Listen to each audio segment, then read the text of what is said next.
Sexual energy from stimulation to power.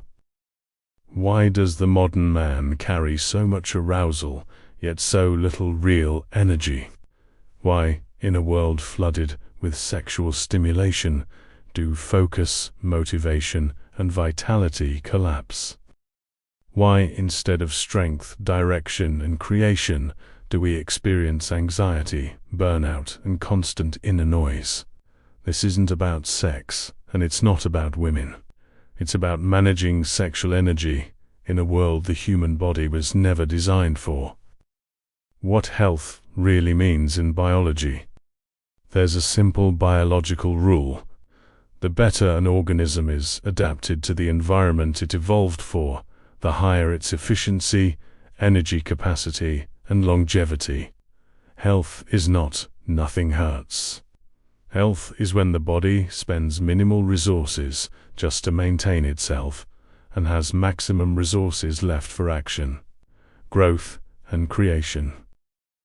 Unhealth is compensation.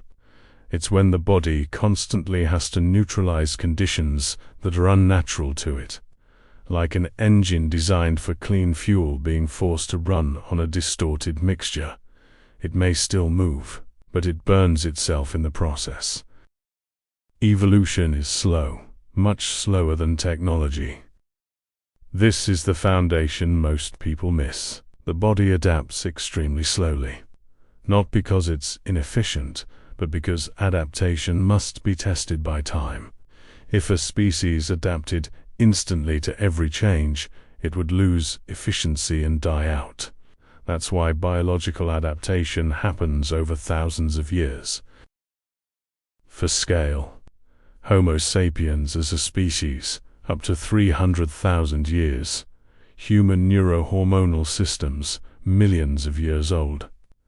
Our hormones, pleasure centers, and sexual systems were built for a world where stimulation was rare, survival required action, food and sex were rewards, not background noise. A simple example: food. Agriculture began around 10,000 years ago. Refrigerators appeared less than 100 years ago.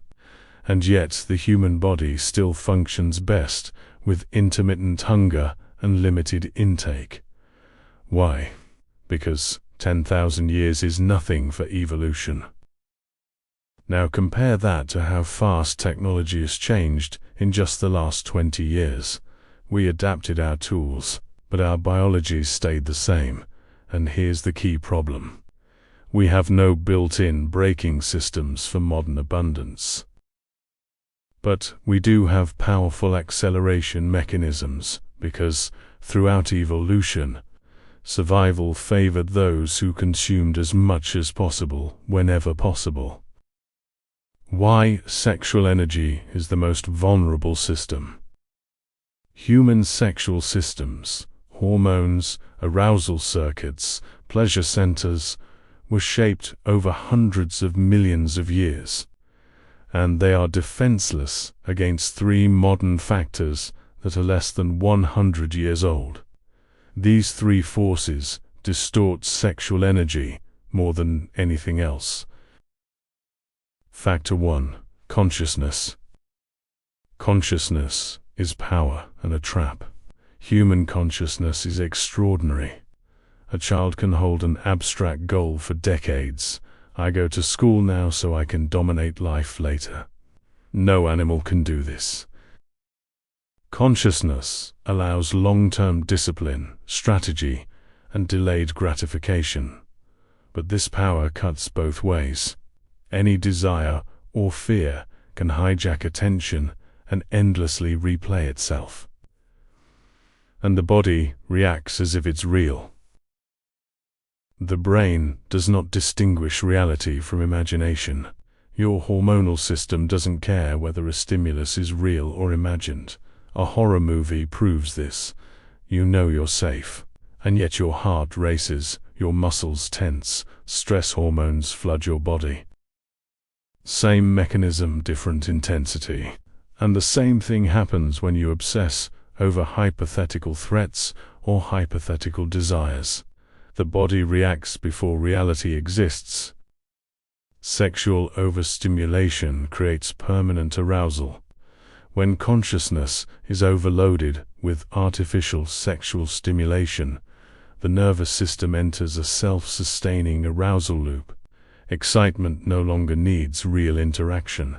It feeds on images and imagination. Attention fragments. Energy leaks internally. The system burns resources without action. You're on all the time, but going nowhere. Factor 2. Civilization. Civilization amplified stimulation, not control. Vision evolved to detect danger and opportunity. Hearing evolved to detect threats. Attention evolved for survival. Modern civilization hijacked all three. And the strongest hook is sex, because sexual opportunity is one of the most powerful drivers of focus. Modern men receive unprecedented sexual input. Billboards, ads, social media, music videos, games, pornography. The total volume of sexual stimulation a modern man receives in a single day exceeds what his ancestors experienced in a lifetime.